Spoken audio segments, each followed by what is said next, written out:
del lugar que ocupa la ley en el nuevo pacto y lo ilustra mediante un análisis de cada uno de los 10 mandamientos. Muchos cristianos luchan por entender la relación entre las leyes del antiguo pacto y el nuevo pacto de gracia que tenemos en Cristo. Es evidente que ya no ofrecemos sacrificios de animales. Sin embargo, se nos ordena seguir los 10 mandamientos, la ley moral. Pues bien, en nuestra serie actual estamos estudiando la relación entre la ley de Dios y el cristiano. Hoy, el Dr. Sproul aborda el primer mandamiento: no tendrás otros dioses delante de mí.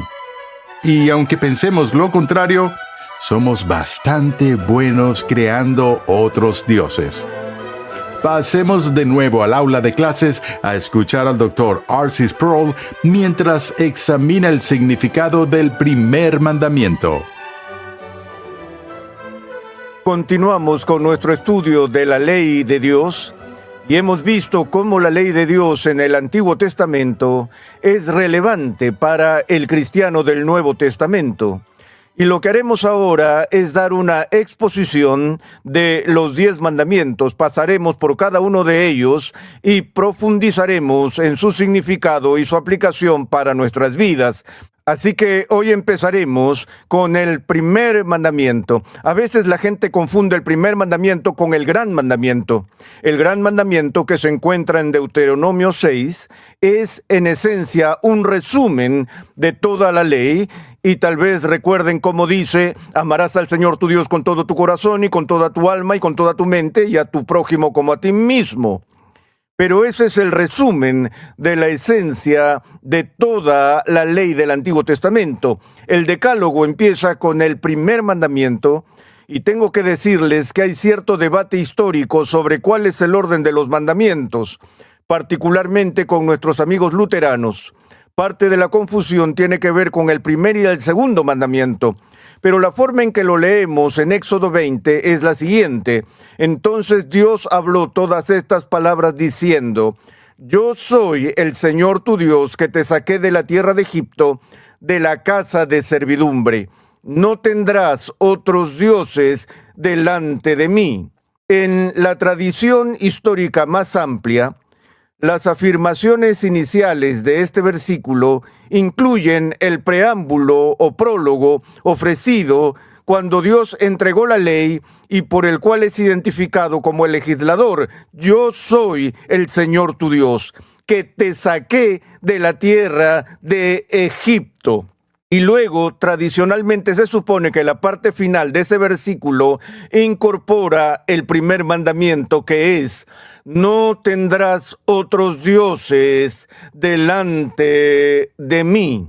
A primera vista, esta ley parece simplemente declarar el monoteísmo. ¿Y qué entendemos por monoteísmo? El monoteísmo es la idea de que solo existe un Dios. En este punto es importante señalar que históricamente los estudiosos de la alta crítica, algunos críticos del Antiguo Testamento, sostienen que los judíos, particularmente en el periodo patriarcal e incluso en la época del Éxodo, cuando el Decálogo fue dado a través de Moisés, no eran estrictamente hablando un pueblo monoteísta, sino que eran enoteístas. H-E-N-O-T-E-I-S-T-A-S. Esto no significa que creían en un Dios que era eno, y de ahí eran enoteístas, sino que el enoteísmo era una especie de transición entre el politeísmo pagano. Politeísmo significa la creencia en muchos dioses, y un monoteísmo completo en el que la gente creía que solo existía un Dios. El enoteísmo, como ya he dicho, es una especie de forma híbrida entre esos dos, o una forma de transición en la evolución de la religión. La teoría es que las religiones del mundo empezaron con un tipo primitivo de animismo, donde la gente creía que los arbustos, los árboles y los animales estaban habitados por espíritus sagrados, y estos espíritus tenían que ser aplacados y apaciguados a través de ofrendas y demás. Luego se desarrolló en el tipo de politeísmo que encontramos en la religión egipcia o en la religión romana o en la mitología griega, donde había un dios de la guerra, un dios del amor, un dios de la cosecha y un dios para esto y un dios para aquello. Pero el enoteísmo, como punto de transición, creía que cada nación o pueblo tenía un dios que gobernaba supremamente sobre esa nación, pero que había muchos dioses. Había un dios para los judíos, un dios para los filisteos, un dios para los cananeos, pero aunque había muchos dioses, cada nación tenía una deidad particular que era su propio dios patrono, por así decirlo. Los estudiosos de la alta crítica dicen que fue en la historia judía tardía que los judíos llegaron a la conclusión de que en última instancia solo había un Dios sobre toda la tierra y sobre todas las naciones y sobre todos los pueblos. Pero mientras tanto, los judíos tenían su deidad tribal, que era Yahvé, y Yahvé era adorado en oposición al dios Dagón, que era el dios de los filisteos, o el dios Baal, que era el dios de los cananeos y demás. Por supuesto, yo difiero de esta opinión crítica. El cristianismo clásico ortodoxo enseña que el concepto de monoteísmo se encuentra desde la primera página del Antiguo Testamento, donde se presenta la idea de un Dios que no es simplemente Señor de un pueblo determinado o de una nación concreta, sino que es el creador del cielo y la tierra y de todo lo que hay en él. Pero cuando llegamos al primer mandamiento, este dice: no tendrás otros dioses delante de mí. Claramente esto es una prohibición contra la práctica del politeísmo o de la idolatría. Pero de nuevo, algunos pueden decir que está bien que el primer mandamiento te permita tener una multiplicidad de dioses y diosas, siempre y cuando le des la supremacía más alta al Señor Dios, es decir, que adores a Yahvé, y siempre y cuando Él sea el Rey de los dioses, como lo era Zeus, entonces está bien tener deidades menores esparcidas entre esta religión. Pero ese no es el punto. El punto aquí es que cuando la ley dice, no tendrás otros dioses delante de mí, el delante no significa delante de mí en cuanto a rango, sino que la referencia aquí simplemente significa que Dios está diciendo, no se te permite tener dioses delante de mí, eso es delante de mi cara, en mi presencia. Lo cual, cuando consideramos el concepto bíblico de que la presencia de Dios es universal y que Él es omnipresente, ¿dónde se permitiría tener otros dioses? En ninguna parte. Lo que realmente se está diciendo aquí en el primer mandamiento es que Dios dice que simplemente no se te permite tener ningún otro Dios. Punto. Dios no permitirá que su gloria y su nombre sean compartidos con nada en el orden creado. Que Dios y solo Dios debe ser el Señor de las naciones, el Señor de la gente, y solo Él debe ser adorado. Cuando Calvino dio su exposición de la ley en las instituciones, aisló 4 elementos que están incluidos dentro de esta prohibición de tener cualquier otro Dios en la presencia del Dios verdadero. Y estos 4 elementos son estos. El principio básico es que nada de lo que pertenece propiamente a Dios mismo debe ser asignado o atribuido a ninguna otra cosa. Y que estos 4 elementos que pertenecen a Dios exclusivamente son estos. Número 1, los escribiré y luego los explicaré un poco. Adoración.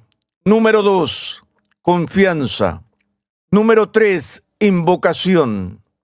Y número 4, acción de gracias.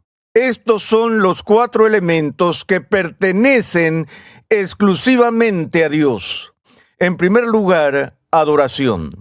En toda la Escritura y en particular el Antiguo Testamento prima el hecho de presentarse ante el Señor Dios con espíritu de reverencia, de alabanza, de honor y sobre todo de adoración.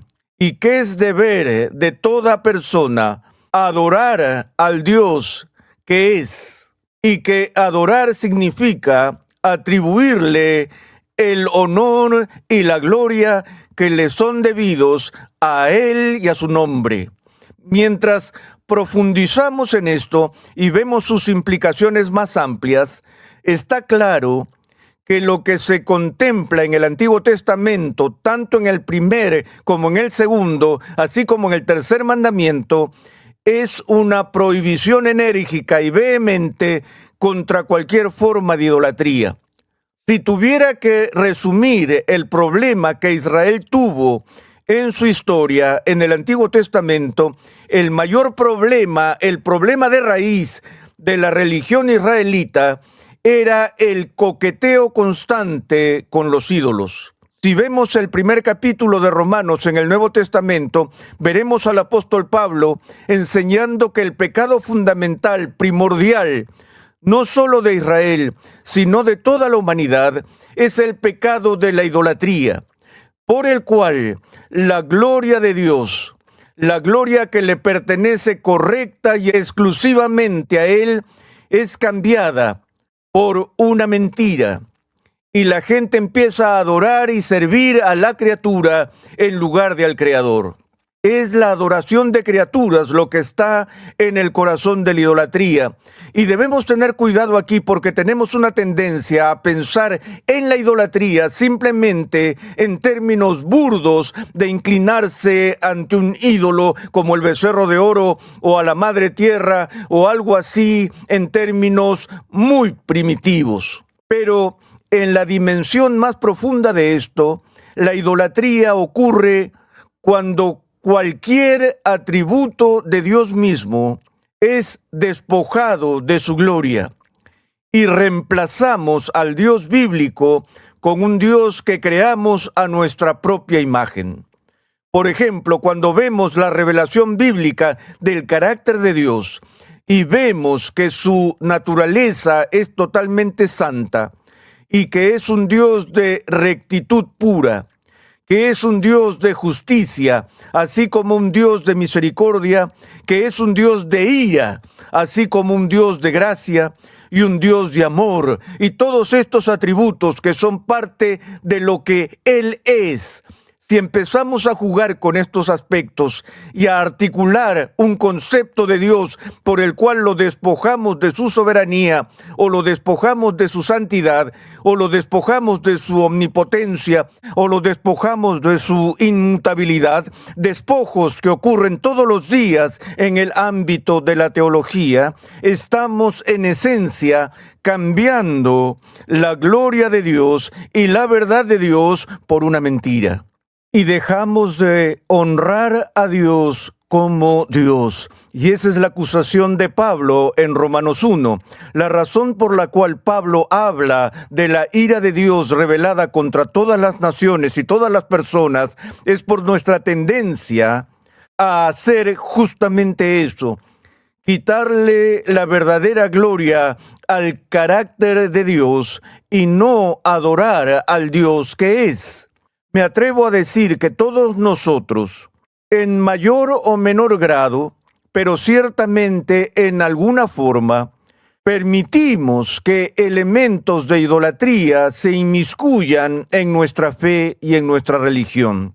Si no nos gustan ciertos aspectos de la existencia de Dios y borramos esos elementos o atributos de su carácter y nos oponemos a ellos, entonces el Dios al que estamos adorando no es el Dios verdadero. El Dios verdadero es el Dios que se revela en las Sagradas Escrituras. Es el Dios de la soberanía, de la santidad, de la justicia y todo lo demás. Recuerdo haber tenido una discusión en una iglesia sobre la ira de Dios y una mujer estaba muy preocupada y dijo: Doctor Sproul, yo no creo que haya ira en Dios. Mi Dios es un Dios de amor. Y le dije: mi Dios es un Dios de amor también, pero ¿de dónde sacaste la idea de que Dios es un Dios de amor? Obtenemos esa idea de la clara manifestación del carácter de Dios a través de las Escrituras. Es la misma fuente que nos dice que este Dios amoroso también es capaz de tener ira. Y no podemos tan solo escoger y elegir los atributos que nos gustan de Dios. Eso es en esencia hacer lo mismo que hacen los politeístas cuando tienen su Dios patrón del amor o su Dios de la guerra o su Dios de esto o su Dios de aquello. Pero la religión verdadera significa adorar a Dios tal como es. Una advertencia ahora a los pastores. Como parte de las implicaciones más amplias de este mandamiento, se nos exige que prediquemos y enseñemos todo el consejo de Dios. Si nos abstenemos de proclamar todo el carácter de Dios tal como se nos presenta en las Escrituras, estamos participando en este tipo de idolatría y estamos violando el primer mandamiento. En segundo lugar, no solo hay que adorar a Dios y a Dios solamente, sino también confiar. Lo que Calvino quiso decir con esto no es que no se nos permita confiar en las personas a nivel humano y confiar en que la lluvia caerá, sino que en última instancia la confianza a la que nos sujetamos o a la que nos aferramos para nuestra redención, para nuestra salvación, debe estar en Dios. ¿En qué confías para tu salvación? ¿Confías en ti mismo? ¿Confías en la iglesia? ¿Confías en tus amigos? ¿Confías en tu trabajo? ¿O confías exclusivamente en Dios, que es el único digno de confianza en sentido máximo? Por tanto, el objeto de nuestra confianza debe ser exclusivamente Dios. En tercer lugar, la invocación. Lo que se quiere decir aquí es que invocar significa llamar. ¿Y a quién llamamos para nuestro consuelo, para nuestro rescate, para nuestra realización como seres humanos? Decimos que creemos en Dios y que confiamos en Dios y que adoramos a Dios, pero luego apelamos a las estrellas o a nuestros antepasados o a algún otro organismo para que nos redima. Nuestra invocación, nuestra confianza en la ayuda debe ser una confianza en última instancia en la ayuda de Dios, de cuyo cuidado dependemos. En cuarto lugar, es el principio de la acción de gracias. De nuevo, si los llevo de vuelta al primer capítulo de Romanos, Pablo dice que Dios se revela a través de la creación, que los hombres restringen esta verdad con injusticia y se involucran en esta idolatría, y Él los condena de dos males particulares. En primer lugar, la negativa a honrar a Dios como Dios, y además, dice Pablo, ni le dieron gracias. De modo que podemos decir que los pecados primarios gemelos de una raza caída son los pecados de negarse a adorar, honrar y alabar a Dios, y la negativa a ser agradecidos a Dios. Y lo hacemos cada vez que murmuramos y nos quejamos de nuestra situación en este mundo. A veces albergamos en nuestros corazones la idea de que Dios no está siendo realmente justo, que merecemos una mejor suerte de la que disfrutamos hoy, y que el problema en última instancia reside en Dios.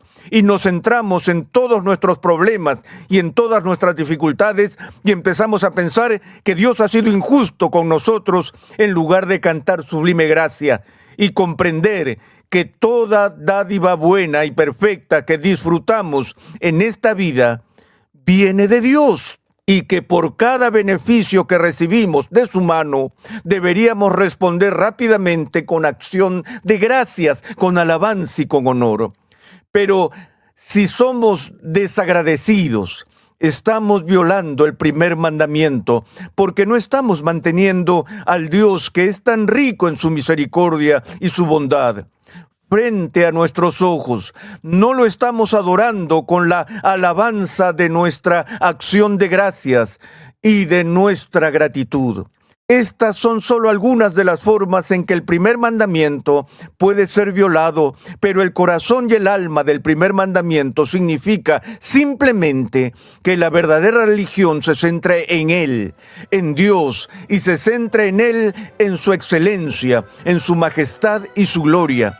No solo por lo que puede hacer por nosotros y por los beneficios que podemos obtener de esta relación, sino más bien que tenemos una pasión por ver el honor y la gloria y la majestad de Dios en el tiempo.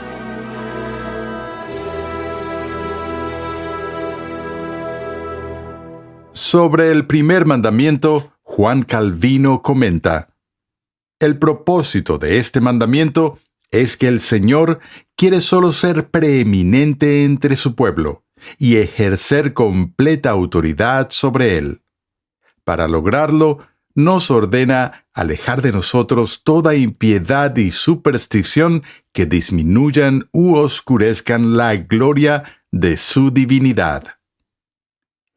Gracias por sintonizar Renovando tu Mente. En unos instantes el Dr. Sproul regresará para concluir esta lección. Pero antes te invitamos a visitar nuestra página web renovandotumente.org, donde podrás solicitar gratuitamente la guía de estudio de esta serie. Te invitamos a la Biblioteca Ligonier. Nuestros libros se centran en las grandes verdades que han sido confiadas a la Iglesia por los precursores de la Reforma. Verdades bellamente articuladas en las confesiones, catecismos y credos históricos.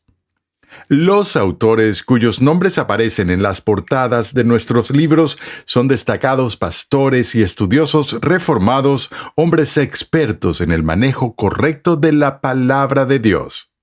Para más información sobre nuestros libros, visita la página web bibliotecaligonier.com hoy mismo. Antes de despedirnos por hoy, pasemos de nuevo al aula de clases donde el Dr. Sproul tiene un comentario final para nosotros. Permíteme preguntarte hoy cuán importante es para ti, de manera práctica en tu vida diaria, el no poner absolutamente nada antes que a Dios. ¿Cuán importante es para ti vivir toda tu vida corandeo, ante el rostro de Dios, en la presencia de Dios, bajo la autoridad de Dios, para la gloria de Dios? El fin para el que hemos sido creados es Dios, que Él sea todo en todos. Recordamos la oración de Agustín: oh Señor, nos has creado para ti, y nuestros corazones están inquietos hasta que encuentren su descanso en ti. No fuimos creados simplemente para nuestra labor, para nuestro trabajo, para nuestra salud, para nuestra felicidad, para nuestros matrimonios, para nuestras relaciones humanas. Todo eso forma parte de las riquezas de la vida, tal como la conocemos, pero el fin último para el que fuimos creados fue glorificar a Dios. Y por eso el primer mandamiento nos llama a detenernos justo allí. Dice, un momento, número 1, no tendrás otros dioses delante de mí. Dios es celoso en el sentido de ser cuidadoso con su nombre y de que hemos sido creados para su gloria. Esa es nuestra misión, ese es nuestro destino, ese es el propósito por el que respiramos. Calvino decía que el hombre caído es una fábrica de ídolos. El corazón y la imaginación del hombre caído están continuamente creando dioses a su propia imagen. La esencia de la idolatría es el cambio de la verdad de la gloria de Dios por una mentira al servir y adorar criaturas. Y estas criaturas incluyen no solo las criaturas de la naturaleza, sino especialmente los objetos que hacemos con nuestras propias manos. Esperamos que nos acompañes en la próxima edición de Renovando tu Mente, donde el Dr. R.C. Sproul nos hablará del segundo mandamiento.